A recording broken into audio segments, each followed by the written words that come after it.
Bonjour à tous et bienvenue sur LBTS MUC, LBTS MCO. Aujourd'hui, on va voir la méthodologie pour réussir votre épreuve d'anglais. Peut-être que vous êtes dans le cas où vous allez passer votre épreuve d'anglais la semaine prochaine, donc le mardi, pour tous ceux qui ont été reportés à cause du Covid notamment.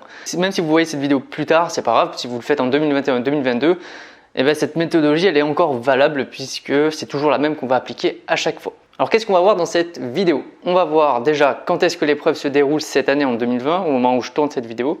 On va voir la méthodologie complète et c'est ce qui nous intéresse le plus sur l'anglais. Et à la fin, je vous donnerai plein de conseils sur comment réussir cette épreuve, quelles sont les choses à faire attention vraiment pendant cette épreuve pour mettre toutes ses chances de son côté pour réussir. Je vais répondre à une question qu'on me pose très souvent, c'est pourquoi est-ce que je n'ai pas créé de contenu sur mon site internet sur l'anglais et la culture générale?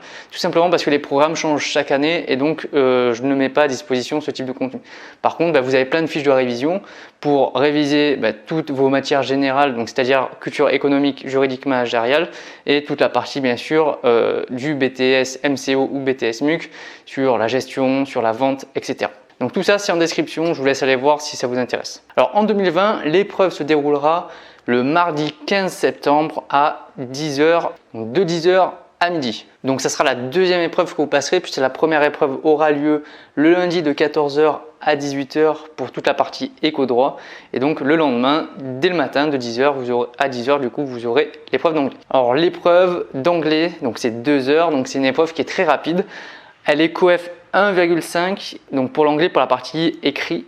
Et bien sûr, tout ce qui est oral, c'est 1,5 également. Et donc ça, soit vous l'avez déjà passé, soit vous l'avez passé en cours, soit vous allez le passer prochainement. Donc au total, l'anglais, c'est quand même un coef 3 et c'est pour ça qu'il ne faut pas le négliger. Et je pense qu'à ce type d'épreuve, c'est assez facile d'avoir au moins 12, voire 15 à ce type d'épreuve qui pourrait compenser l'oral où on n'est pas forcément très à l'aise à l'oral. Je vous invite aussi à aller voir justement la vidéo que j'avais réalisée il y a plus d'1 an, l'année dernière, sur une méthodologie d'anglais. Donc si vous regardez les deux vidéos, vous devriez vous en sortir largement.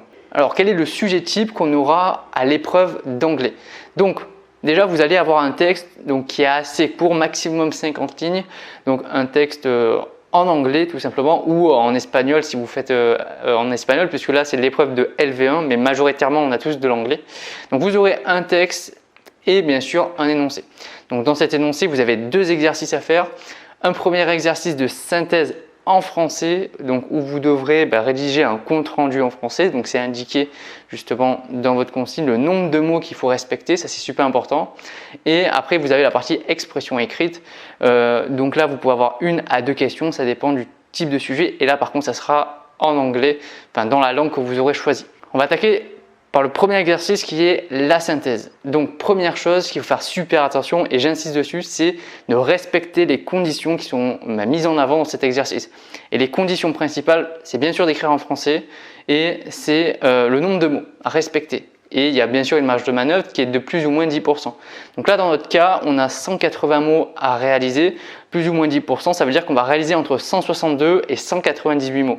Alors bien sûr, à 1 ou 2 mots près, ça peut passer. Par contre, si vous faites 150 ou si vous en faites plus de 200, là ça passera pas, vous allez perdre des points, voire ça peut vous pénaliser fortement parce que cette consigne, il faut vraiment la respecter. C'est pour ça que j'insiste beaucoup dès le début de cette vidéo. Il faudra faire également attention sur la partie méthodologie de bien respecter alinéa et saut de ligne. Donc voici le plan type que vous devrez réaliser le jour de votre examen sur la partie synthèse.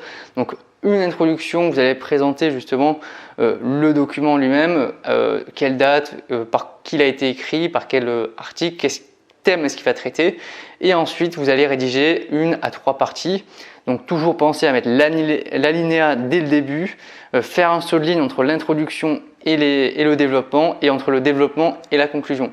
N'oubliez pas la conclusion et on verra à la fin de cette vidéo plein de conseils pour bien réussir cette synthèse. Mais là, vous avez le plan type que vous devez réaliser. Quand on va ouvrir votre feuille, on doit voir apparaître ce type de plan. Maintenant, pour la partie expression, donc vous voyez, il peut y avoir 2 questions différentes. Donc ça, c'est d'un autre sujet que j'ai pris, que j'avais moi-même réalisé. Donc sur ça, attention, c'est bien précisé, il faut l'écrire en anglais, ne vous trompez pas, je le précise parce qu'on ne sait jamais, parce que là sinon c'est directement éliminatoire, éliminatoire vous allez avoir 0 sur ce type d'épreuve et donc ça peut vous pénaliser. Je ne l'ai pas précisé mais expression écrite et synthèse c'est 10 points chacun, ce qui donne une note sur 20. Donc l'expression est souvent un peu ou de près ou de loin lié à votre synthèse. En tout cas, ça va traiter du même thème. Ça va pas forcément traiter du texte en lui-même, mais ça va traiter du même thème que vous avez vu. Et donc souvent, on va faire référence à votre parcours en stage ou en alternance. Et donc là aussi, vous avez un nombre de mots à respecter.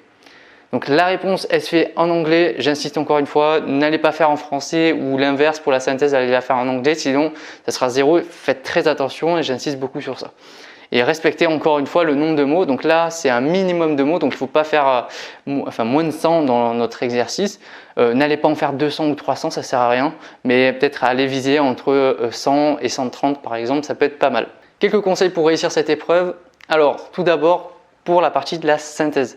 Donc là, vous avez un exemple de document donc qui fait 41 lignes justement pour cet examen. Vous pouvez voir à travers ce document, alors je reviens en arrière, vous voyez à vue d'œil qu'il y a des paragraphes. Donc, ce qu'il faut se dire, c'est que chaque paragraphe, il y a une idée principale qui va être mise en avant là-dedans. Donc, un paragraphe égale une idée qui est développée. Autre conseil que je n'ai pas forcément écrit, ne cherchez pas à traduire ce texte, ne cherchez pas à comprendre tous les mots, il faut comprendre grossièrement. De toute manière, vous allez le reformuler en français, donc vous pourrez le reformuler avec vos propres mots.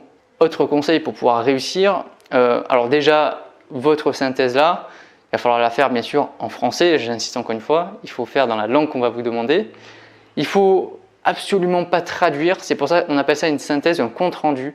Donc, c'est-à-dire qu'il faut résumer ce qui a été dit dedans, mais il ne faut pas le traduire, sinon c'est pas bon. Il ne faut pas le traduire et deuxième chose super importante, il ne faut surtout pas dire son opinion, c'est-à-dire que votre synthèse doit refléter ce qui est dit dans le texte et non pas rajouter une partie écriture personnelle.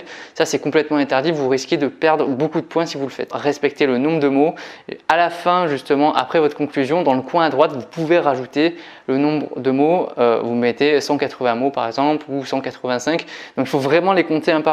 Concernant l'expression écrite, maintenant quelques conseils. Dans votre expression écrite, vous allez avoir plusieurs formulations de votre question. Donc déjà pour commencer votre expression, vous pouvez juste reformuler cette phrase en anglais. Déjà ça vous fera une phrase de gagné. Il se peut qu'au début de votre expression, on va vous dire « in your line of business » et après on va vous demander une question. Donc ça veut dire dans votre secteur d'activité, comment est-ce que ça se passe par exemple.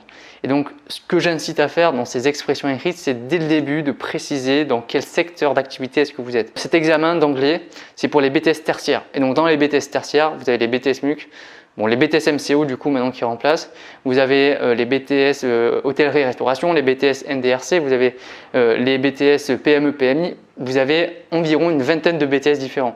Et donc ça veut dire qu'on n'aura pas la même réponse à cette question en fonction du type de secteur d'activité dans lequel on est.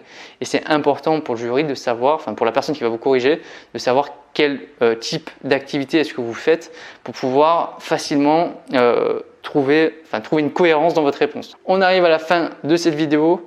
Merci d'avoir écouté. Bon courage pour votre anglais. N'oubliez pas qu'en description, vous avez plein de liens intéressants pour pouvoir préparer toutes vos épreuves qui arrivent à très grands pas si vous n'avez pas encore passé votre BTS ou si vous allez le passer prochainement, que ce soit en 2020, en 2021 ou dans les prochaines années à venir. Bye, à la prochaine.